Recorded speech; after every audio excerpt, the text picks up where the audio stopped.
ሰላም ጤና ይስጥልን ውድ የዮሐንስ ኮርነር ቤተሰቦች እንዴት ናችሁ? እንዴት አላችሁ? እንደምናችሁ? እንግዲህ ዛሬም ተመልሼ መጥቻለሁ። ያው ለምስር ጥራት ለድምጽ ጥራት ይቅርታ ጠይቃለሁ። በቅርብ ጊዜ ውስጥ የተሻለ መደራጀት ነው የተሻለ መሰባሰብ ኖሮት ወደ እናንተ እንመጣለን ብዬ አስባለሁኝ። እንግዲህ በጣም በርካታ ሀሳቦችን ነው የምናነሳው ዛሬ የምንነጋገርበት ርዕስ የአብይ ስልጣንና የነገዱ አንዳርጋቸው ለቅሶ ነው። ምን ይባላል መሰላችሁ? አንድ ሰው ይኗሉ ምግብ ቤት ሲከፍት ምን ብሎ ከፈተ? ቢሸጥ ይሸጣል ባይሸጥ ልጆች ይበሉታል የሚባል ምግብ ቤት ከፈታሉ። ገዱ አንዳርጋቸውና መሰሎቻቸው የከሰሩ ፖለቲከኞች እንደዚህ ይመስሉኛል። ትግልን ሲጀምሩ ፖለቲካን ሲጀምሩ ቢሸጥ ይሸጣል ባይሸጥ ልጆች ይበሉታል ብሎ የጀመሩ ነው የሚመስለኝ። ትላንትና አቶ ገዱ አንዳርጋቸው አንዲት ንግግር ሲያደርጉ ሰማዋቸው። አቶ ገዱ አንዳርጋቸው ትልቁ ስህተታችን ስልጣኑን ለአብይ አህመድ መስጠታችን ነው ሲሉ ሰማናቸው። አቶ ገዱ አንዳርጋቸው እሳቸው ስልጣን ሰጪ፣ እሳቸው ስልጣን ከልካይ፣ እሳቸው ምናምን የሆኑበት አይነት ለውጥ የመጣ መስሎ እስኪታይ ድረስ ነው የመሰሉኝ። እና እርስዎ ግን ምኖትን ነው የሚያሞት? ያልሰጡትን ስልጣን የሚጠይቁት ትናንትና የሚያነሳውላችሁ አንድ ጉዳይ አለ። ወደዳችሁም ጠላችሁም አመናችሁም አላመናችሁም መቀበል ፈለጋችሁም አልፈለጋችሁም ኢትዮጵያ እዚህ ሰዓት አንድ ጠቅላይ ሚኒስትር አላት። ኢትዮጵያ ያላት ጠቅላይ ሚኒስትር ደግሞ ኢልመ በሻሻ፣ ኢልመ አጋሮ፣ ኢልመ ጅማ፣ ኢጆሌ ትዝታውሌ አብይ አህመድ አሊ ይባላል። አብይ አህመድ አሊ የሚባሉ ሰው 4 ኪሎ አሉ። በዚህ ሰዓት ያሻቸው የፈለጉት ለሀገር ይበጃል ያሉትን የመፈጸም ስልጣን ያላቸው ግለሰብ እሳቸው ብቻ ናቸው። አቶ ገዱ አንዳርጋቸው ስልጣኑን የሰጡት እሳቸው እንደሆነ ያምናሉ።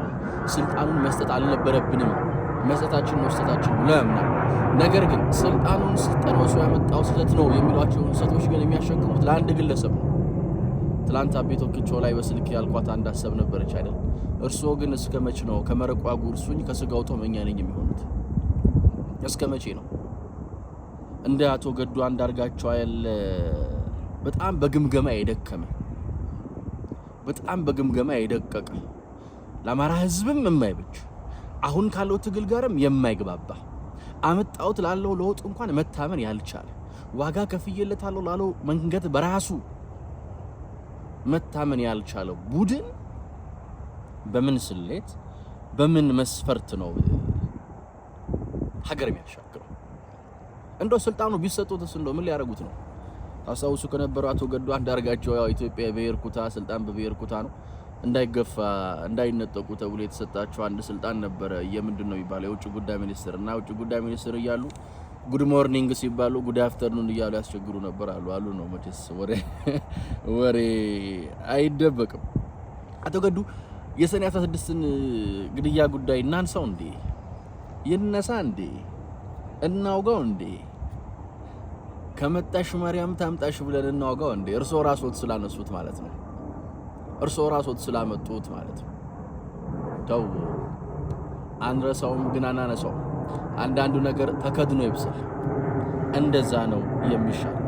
በነገራችን ላይ በነገዴ ጨዋታ ውስጥ በነገዴ ቅሌት ውስጥ የነ ጀዋርም እብደት አለበት፣ የነ ልደቱም እብደት አለበት።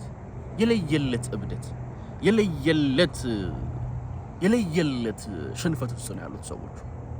የአብይ ስልጣን እኔ በዚህ መጠን የሚያጓጓቸው በዚህ መጠን የሚያንገበግባቸው ለምንድን ነው ብዬ ሳስብ አንዳንድ ጊዜ ባልጠበቁት ሰው የተነጠቁ ይመስለኛል፣ ባላሰቡት ሰው የተቀሙ ይመስለኛል።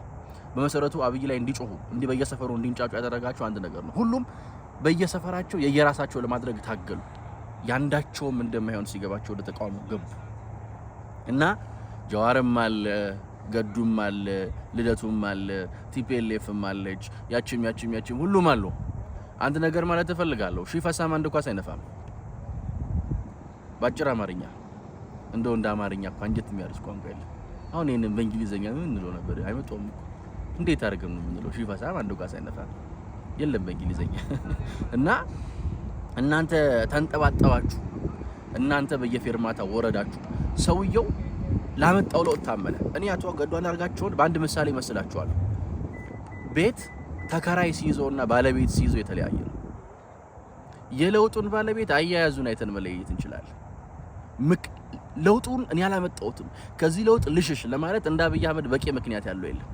በፈተና ላይ ፈተና፣ በአዙሪት ላይ አዙሪት፣ በጦርነት ላይ ጦርነት ሲደራረብበት ለውጡ የኔ ነው፣ ቤቱ የኔ ነው፣ ሀገሩ የኔ ነው ብሎ ስላመነ የከፈላቸውን ዋጋዎች ብዙዎቻችን ተመልክተናል። ስለ ለውጡ ሁለት መስመር መጻፍ አትችሉ። የለውጡ ባለቤት ስለሆነ በመደመር አውርቶናል ሐሳቡን፣ በመደመር መንገድ ነግሮናል መንገዱን፣ በመደመር ትውልድ አስረድቶናል የሚመጣውንም መጻኤውንም ሐሳቢውን ደግሞ በሌላ ሐሳብ ያስረዳናልና አንዳንዶቻችሁ በስራችሁ ነው የምትመዘኑት፣ በድርጊታችሁ ነው የምትመዘኑት እና እንደና አቶ ገዱ አንዳርጋቸው ያላችሁ ሰዎች ስልጣን ላይ ያላችሁ ለምን አላወራችሁ? ገዱ ስልጣን ነበር አይደለ? ለምን አላወራውም? ይሄን ወንበር ነበር አይደለ? ለምን አላወራውም? ያኔ ለምን አልነገርከንም? ይሄን ዛሬ ስደተኛ ስትሆን ነው እንዴ የምትነግረን? ዛሬ ኬስ ሲኖርብህ ነው እንዴ ይሄን የምትነግረን? ባይዘው አሳይለም መጠየቅ አይጠበቅብህም። ወጣ ገባ ካልክ ትችላለህ። ሰሜን አሜሪካ ገባ እያልክ ቪዛን ማሳደስ እኮ ነው እንደነከሌ። እና አንዳንድ ጊዜ ያሳዝኑኛል እኚህ ዘመናቸውን የጨረሱ ፖለቲከኞች። እኔ አብይ አህመድ በጣም ብዙ ጊዜ እሱ የሚለው ነገር ይመስለኛል በብልጽግና እንትን ውስጥ ይሄ አሉ አንዳንድ በቃ ጎባጣ ያዲጎች ያልጸዱ ያልጠሩ የማይጠሩ አሁንም አሉ። በነገራችን ላይ አብይ አህመድን ያሉ ሰዎች ምቾታቸው የሚሰደዱበት፣ አብይ አህመድን የማይሉ ሰዎች በአብይ አህመድ ስም እየበሉ በጣም ተንደላቀው ይኖርበት ኢትዮጵያ ተፈጥራለች። ተማሩ። የጊዜ ጉዳይ ነው እንጂ በጣም ብዙ ገዱ አንዳርጋዎች ከዛሬው ያሁኑ የብልጽግና ማዕከላዊ ኮሚቴ የብልጽግና ስራ አስፈጻሚ ውስጥ እናያለን። ወንበሯ ግን አንድ ነች። ወንበሯ ግን አንድ ነች። አብይ ስትል ለምትደብራቸው አብይን ስታነሳ የሚጠሉ በጣም ብዙ ሰዎች አሉ። በዚህ ሰዓት ከየትኛውም አጋር ጋር ሰርተን ከየትኛውም አካል ጋር ሆነን ኢትዮጵያን እናፈርሳለን የሚሉ ድንዝዞች በጣም ብዙ ናቸው። ስለዚህ መቆም ያለብን መጽናት ያለብን ማሸነፍ ያለብን ከየትኛው ቡድን ጋር ቆመን ነው የሚለውን የምናውቀው እኛ ነን። እንደምታውቁት በጣም ብዙ ጊዜ ብያችኋለሁ። በነጃ ልዴ ቤት በነጃ ሉድ ጎጆ አገር ሙሉ ፉንጋ ብቻቸውን ቆንጆ። ጃ ልዴ ማለት የነጃዋርና የነልደቱ ጥምረት ነውና እነሱ ብቻ ናቸው ቆንጆ። አገሩ ሙሉ ፉንጋ ነው። እነሱ ብቻ ናቸው ሸበላ። አገሩ ሙሉ ቆሻሻ ነው። አብይ አህመድ የነካ ሁሉ አይመቻቸውም። ሰሞኑን እቺ የጥይት ማምረቻዋ ጉዳይ ትላንት ብያለሁ አይደል? ሌባ ነው አጥር ሲጠነክር የሚደብረው። ኢትዮጵያዊ ነኝ የምትል ከሆነ አሁን እየተሰራ ያለው አጥር በጣም ዘባችን ነው። አሁን እየተሰራ ያለው አጥር በጣም ለኛ በጣም ጉዳያችን ነው። ፕራዮሪቲ የምንሰጠው ጉዳይ ነው። ሰላም። ሰሞኑን በጣም ብዙ እንነካካለን። ከኢሳያስ አፈወርቂ በሚጣልል ፍርፋሪ ከአልሲሲ በሚጣልል ቅንጥብጣቢ ሀገር ለማፍረስ የምትተጋ ሀገር ለመናድ የምትተጋ ሁላችሁም ማሊያ ብትቀያይሩ ምናምን ለአንድ ቡድን እንደምትጫወቱ እናውቃለን። ለአንድ ቡድን ነው የምትጫወቱ። የተለየ ምንም ሌላ ዓላማ የላችሁምና የአብይን ስልጣን እነቀንቃለሁ የሚለውን ጉዳይ ገዴ ዛሬ አይደለም እኮ ዛሬ ተሰዳ አይደለም። ስላንተ የብልጽግና ማዕከላዊ ኮሚቴ እያለ ስራ አስፈጻሚ እያለ ዋናው ጉባኤ ሊካሄድ ሲል ከነ ላቃ እያሌው ጋር ሆነ ልታረግ የነበረውን ትሪክ እንዴት አብይ አህመድ ከእጅ ላይ እንደመነተፈ አንተ ታውቃለህ። ተናጋሪ አታርገን። እምቢ ካልክ እያንዳንዷን ሰነድን ነው የምንመዝልህ። እያንዳንዷን ጉዳያችሁን ነው የምናነሳላችሁ። እያንዳንዱን ለአብይ አህመድ ስልጣን አልሰጠውም። ለዚህ የሩሲያ የሶቹ ሰማይ ምስክር ነው። ጓድ ደመቀ መኮንን ይሄንን ያውቃል። ከአብይ ጋር የመደመርን ሐሳብ የኦሮማራን ጥምረት ከናምባቸው መኮንን ጋር የኦሮማራን ጥምረት እንዴት አድርገው እንደሰሩት እነሱ ያውቃሉ።